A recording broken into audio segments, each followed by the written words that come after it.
राजा का एक महामंत्री था। वो भगवान पर बहुत विश्वास रखता था। राजा भी धार्मिक था,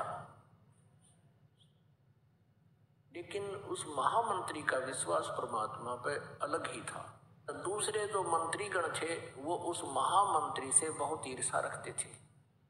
उनका उद्देश्य था कि किसी प्रकार ये राजा के हृदय से गिर जावे और मेरा नंबर आ जावे महामंत्री पद पर। तो एक व्यक्ति ऐसे उसकी निंदा चुगली करते रहते थे, कोई ना कोई दाव लगाए रहता था। एक दिन राजा अपनी तलवार की धार चेक कर रहा था, वो कितनी तेज है, ऐसे स्वाभाविक निकालकर अन्य हाथ से ऐसे देखते हैं जैसे ये नाई उस तरह देखा कर। उधर से वो बातें भी कर रहा था और साथ में उनके मंत्री महामंत्री खड़े थे। उसका ध्यान रहा नहीं, राजा की उंगली कट गई, अलग होगी, दूर जा गिरी। और वो राजा ने कहा, ले भाई बड़ा बुरा हुआ है, तो मेरी तो उंगली कट गई। तो महामंत्री ने कहा कि राजन बहुत अच्छा हुआ, परमात्मा जो करता है वो अच्छा ही करता है, अच्छा ही हुआ। अब उस राजा का कुछ तो दर्द हो रहा, और कुछ वो चुगलखोर पहले उनको कहते थे कि ये आपका वफादार नहीं है। राजा को वो बात ध्यान में आ गई कि ये तो मेरा शत्रु है, मेरी उंगली कटी लोगे, बहुत अच्छा हुआ। राजा ने कहा दूसरों को कि इसको कैद में ठोक दो, और जो चापलूस था वो महामंत्री बना दिया, जो उस भगत की निंदा किया करता था। कुछ दिनों के बाद राजा की उंगली ठीक होगी, ठीक का मतलब कट तो गई वो, लेकिन वो जख्म भर गया, जो शेष टूंड सा बचा था इतना, बाकी सारी कट चुकी थी। राजाओं की फिर एक व्यवस्था होती है, वो शिकार खेलने जाते हैं, जंगल में शिकार खेलने जाते हैं, मृगों को मारते हैं। अब राजा और वो महामंत्री जो नया चुना था, और भी 20-30 उसके सैनिक 50 चले गए। राजा और महामंत्री जंगल में अकेले रास्ता भूल गए। उधर से जंगली लोगों का कोई पर्व था, देवी को बलि देनी थी। उनके पुरोहित ने कह रखा था उन जंगली लोगों के सरदार को, उनके पुरोहित ने कह रखा था कि मनुष्य की बलि दो तब देवी प्रसन्न होगी। तो उन्होंने, उस सरदार ने, वहाँ के जो मुखिया ने, जंगल के उन लोगों के मुखिया ने चारों तरफ बहुत से अपने व्यक्ति भेज दिए कि कोई मनुष्य लाओ पकड़ के, आदमी लाओ पकड़ कर, नर बलि। वो 20-30 जने जा रहे थे। राजा और वो महामंत्री दोनों दिख गए, चारों तरफ से घेर लिए और पकड़ लाए। पकड़ के लाके खड़े कर दिए। अब पुरोहित ने कहा कि इनके अंग देखो, कोई अंग भंग ना हो, यानी शांत पूर्ण हो ये, नहीं तो पूजा अधूरी रह जाएगी। काना ना हो, लंगड़ा लूला ना हो, हाथों की उंगलियां पूरी हो। अब वो लागे फिर उसकी चेकिंग करने, वो निरीक्षण करके देखा कि एक आदमी की उंगली कट रही है, ये उंगली नहीं है। पुरोहित ने कहा कि इसकी बलि नहीं स्वीकार होगी। वो राजा तो छोड़ दिया, वो दूसरा पूरा था, वो चापलूस ने बोला जी ओके है कि इसको कर दो काम, वो काट दिया।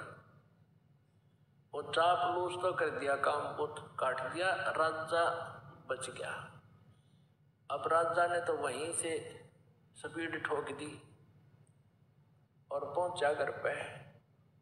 आते ही सबसे पहले उस महामंत्री को जो कैद कर रखा था उसको खोला और सीने से लगा कि भाई मुझे क्षमा करना, मेरे से बहुत भूल बन गई, आपको मैंने जेल में डाल दिया।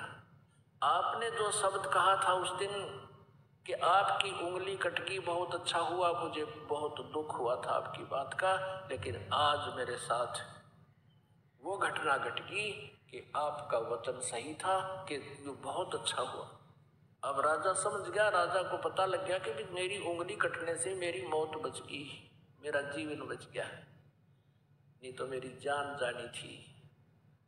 तो फिर उस राजा ने मंत्री से कहा कि भी ठीक है, मेरे लिए तो अच्छा हुआ मेरी उंगली कट जाने से मेरी जीवन रक्षा होगी, लेकिन आपके लिए क्या हुआ? आपको अननेसेसरी 6 महीने की कैद काटनी पड़ेगी। अब वो महामंत्री, भूतपूर्व महामंत्री कहता है कि मेरी भी जान बच गई ना, आज तेरे साथ मैं होता और मेरी जान जाती, 6 महीने की कैद में मेरा भी जीवन रक्षा होगी, ये भी बहुत अच्छा हुआ। तो पुण्यात्माओं, ये भले ही कथाएं हों और भले ही ये सच्चाई है, लेकिन ये विधान परमात्मा का ऐसा ही है, हमने इसको सत्य ही मानना पड़ेगा। तो किसी के साथ कोई ऐसी घटना घट भी जाती है तो इन परमात्मा के जो दिए हुए फार्मूले हैं, इनको तुरंत अप्लाई कर लिया करो अपने माइंड में, 90% टेंशन खत्म हो जाएगी। और फिर रिजल्ट देखना परमात्मा का।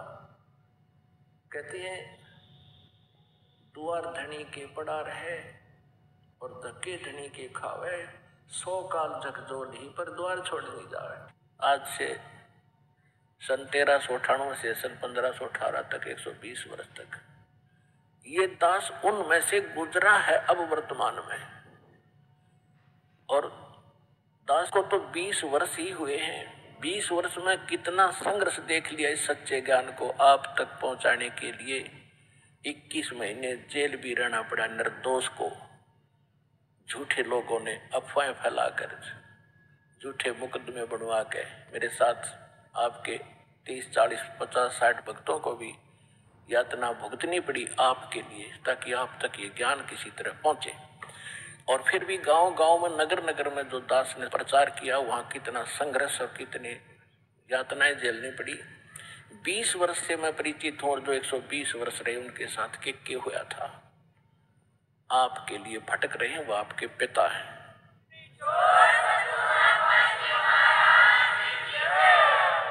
और आपने काल की भांग पी रखी, माया की, आपका यो नशा उतरता कोई ना। इस गंदे लोक में सड़न लग रहे हो और सब अपने आप में टीटी पा करे हैं। थोड़ी सी पोस्ट मिल गई, कोई बन गया छोटा सा अधिकारी, ने सोचा बस हो गया सब कुछ। अब तो ये तेरी पिछली कमाई है 10, 20, 50 वर्ष की, और फिर आगे अगले में क्या होगा तेरे साथ?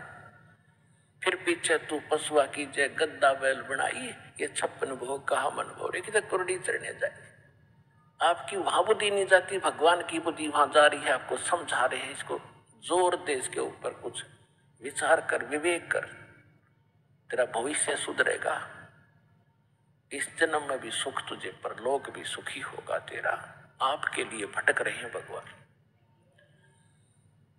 कबीर ये माया अटपटी, सब गट आन अड़ी, किस किस को समझाऊं या कुएं भांग पड़ी। 21 ब्रह्मांड में यह भांग डाल रखे इस कुएं में। जिसने इसका जल पी रखा, सब एक जैसी भाषा, एक जैसे विचार और एक जैसी गतिविधि रखते हैं।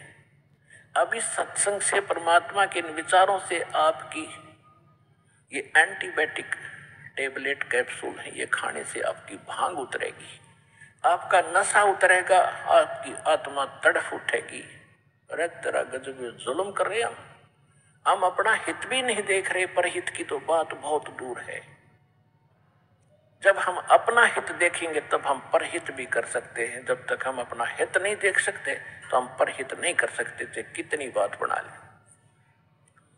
आज आप देख रहे हो जिन आपके भाई बहनों ने अपना हित देखा कि हम कल्याण करवाएं, अपना भक्ति करें, और उनके घरों में कितना सुख, और फिर वो परहित कर रहे हैं। यहाँ देखो आप आते हो, आपके लिए बिछे बिछाए मैट मिलते हैं, बनी बनाई रोटियां मिलती हैं, चाय तैयार मिलती है, प्रसाद तैयार मिलता है, हलवा तैयार मिलता है, खीर तैयार मिलता है। ये परमार्थ करना सीखेगा जिसने अपना हित सोच लिया कि मेरा हित इसमें है। अपने पेट के लिए तो हमारे दादे परदादे मर गए, 100 वर्ष धक्के खा के भटक गए।